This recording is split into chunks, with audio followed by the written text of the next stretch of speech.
So now we've made clear that you can and should have desires that are legitimate, but can become twisted, misdirected, and transformed in ways that take us away from God, who was meant to fulfill our desires.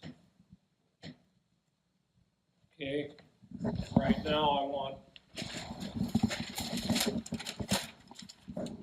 I can't get into all of this. This is just a diagram representing our heart. Now, as you know, biblically, the heart, that many of the, I should probably follow my notes, but there are over 1,000 verses in some versions of the Bible with heart or some word related to the heart in it. It talks about the heart a lot. And it's not just talking about this muscle in my chest that Frank is dealing with right now. It's talking about much more than that. Okay? So, we need to clarify when I talk about the heart for the rest of this talk. This is a representation of you, your core being, your inner person. And when much of what the Bible says when it's talking about the heart is you inside the deep stuff that's in you. The parts that maybe you don't even know are there. But it's all part of your heart. And so those are some of the aspects of it. Of course, you got your mind with the thoughts and feelings. You have identity. That's something we're all trying to sort out and find out who we are, both in our self and in the Lord. And then down there we have desires. Desires are at the core of who we are, and they're part of our heart. Now, just so you're wondering what this little thing is right here, that's just that's a cord with a receptacle on it. And you can probably guess where that was meant to go. What would you plug into the Lord? Judy says that's our plug-in. That's our connection with Him. But here's what's happened, and it's basically what Satan did. He jerked this plug out, and it's what, as fallen man, that's what we're doing all the time. We jerk that plug-in out of there, and we just plug it into us, and we're off and running, or we plug it into something else, and then we wonder why it's not working. Have you ever noticed that if a plug-in, I don't know if I dare unplug that, something's going to do it. Don't do it. Don't do it. Did it kill the stove? Anyway, see, don't do it. He knows that if I unplug this, something drastic's going to happen. Something's not going to work. And here's the thing. You can pull that out. Those prongs can be that close to it, and it still won't work. Still won't work. It was one of my things that I joked with the Lord all the time when I was doing construction, building things. In fact, it still happens to me. I'll have a whole bunch of tools around me, saws, table saws, drills, whatever. And of course, that was before the cordless days. And I'd pick one up and get ready to cut a board. Nothing. What's going? Oh, not plugged in again. The cord could be that far away from the receptacle, and that rascal still would not do what I needed it to do. Okay.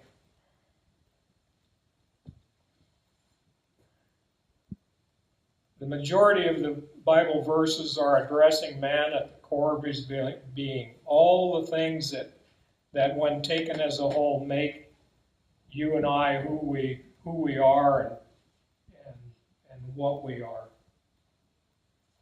And then remember this too, that part of this, and we're not going to go into this because I want to focus on desires. This could go on for weeks here. This is a long study.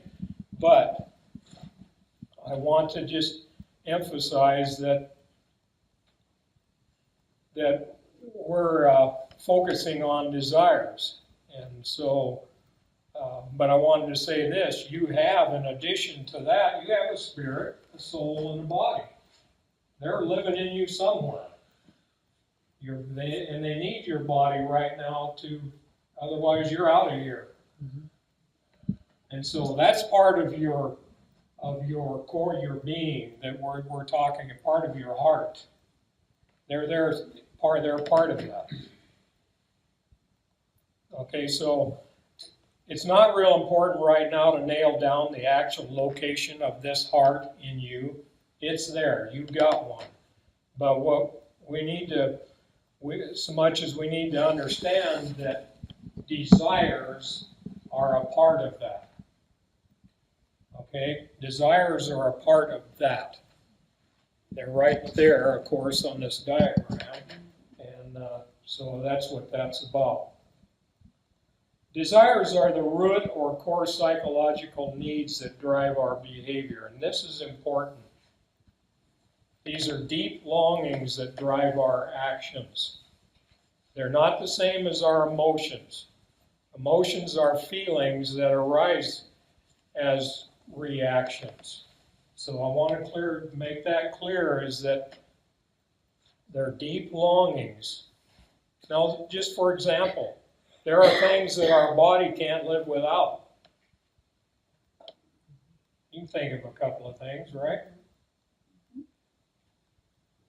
Coffee. Coffee. What's in that coffee that you can't? Water. Water.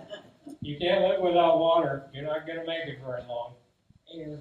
Air. They make it even less length of time. You can live longer without food and water than you can without air. You're done in about 4 minutes without air. Pretty critical. Okay? So desires are things that our heart needs to survive. But the key here is that they're truly only filled by God. Mm-hmm. Yeah, that's right. He made us that way. Just like you're made to breathe and eat and need water, He made us.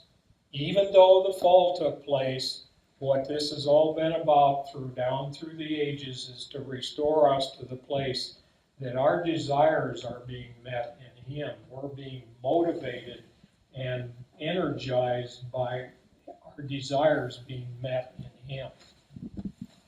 Okay? So, and here's the kicker about that. Much of your behavior is motivated by these deep core desires. They are what drive us. Now, if you don't know what those core desires are that are working inside of you, and you have one of these worldly desires that you've been brought up with for whatever reason, and you're struggling realigning that desire that's aimed at the wrong thing to get it back to dig out where it needs to be aligned. So I want to look at some of those, because I know you're struggling to grasp. I was like, man, I don't understand this. As I started to see what these are core desires here.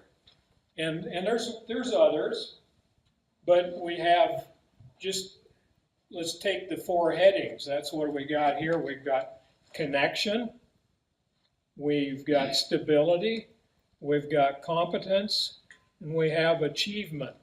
And these are sub desires that would be coming under each one of those. So there's a few. These, like in the first one there, connection. Every child is born with a deep-seated need to have these desires met by its family. And when they are not met, they often end up as adults with major life problems. You see them everywhere. They're running around us all the time. People who, as children, these deep desires were not being met. Now, that can happen for a lot of different reasons, and I'm not going there. I'm just saying it's the way it is, and it's what we're dealing with in our society right now. Stability here, belonging, comfort, peace, and security. For example, the experience of belonging fills the desire, and then the filled desire produces the emotion.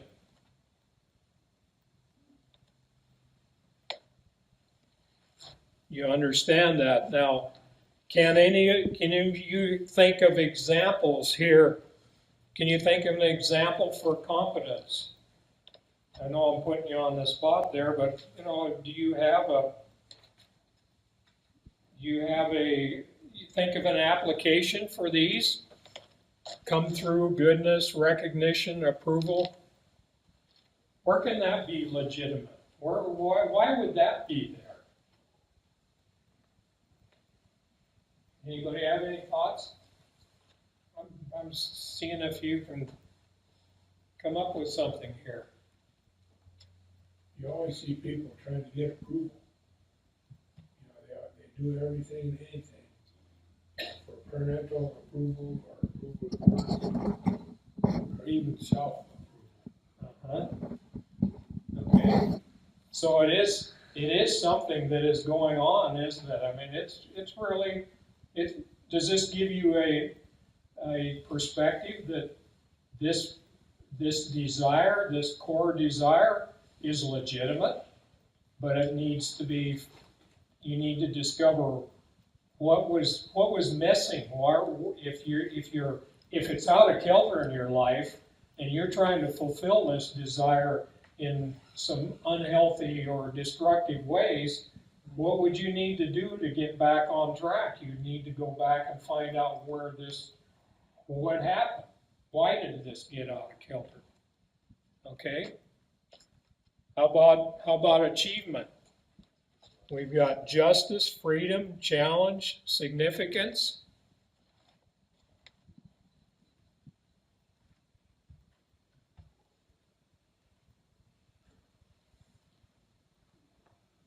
Anybody have any desires to have some significance in their life? Everybody does. Freedom. Yeah. Everybody. What's that? We have freedom to come here. Yeah, we do, don't we? Now, if we didn't have freedom to come here, and if we were kind of hiding under bushes to meet, would that be kind of a hindrance to that desire? It'd be a core desire we have a core desire to express that freedom, don't we? In numerous ways. And of course, obviously, what's going on in the world today, and you hear it all the time, I'm free to do whatever I want to do. That just got twisted around. Do you see what happened to that desire of freedom? It was that freedom was meant to be, I'm free in my relationship with God. I'm free in receiving from Him and giving to Him. There are no hindrances. But now, if that's the case, I'm free to do whatever I want to do. You see what's going on here, and this is key about all of these different core desires. When it's twisted, it's always going to be focused on you instead of on Him. That will be a clue to you that, oh, okay, my desires are needing realigned. I need to get to the root of this and find out what I'm really supposed to be desiring, what I really need to be that fulfills that desire. Okay.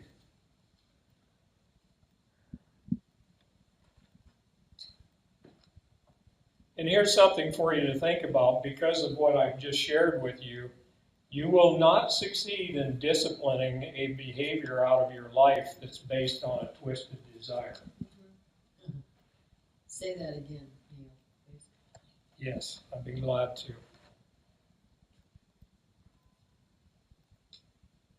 You will not succeed in disciplining a behavior out of your life that is based on a twisted desire.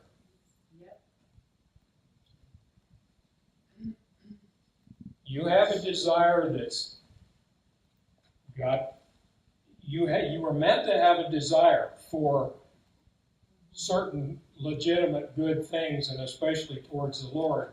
And if you've redirected that desire towards something and it's got you hooked, and that's what twisted desires are going to do. They're going to get you just like a drug. You're going to be hooked on it. And when that happens, you cannot discipline that out of your life. You can't say, I am going to overcome this.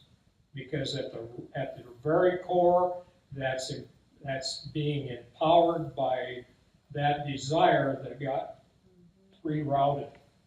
You see that? This is key, because in our lives, I'm not saying there's not a purpose or a place for discipline, but when you're trying to overcome something like this with discipline, you cannot do it. It's just going to keep popping up, and it's like whack-a-mole. You hit it on the head in one place, and it's going to come up somewhere else. Yeah. Okay?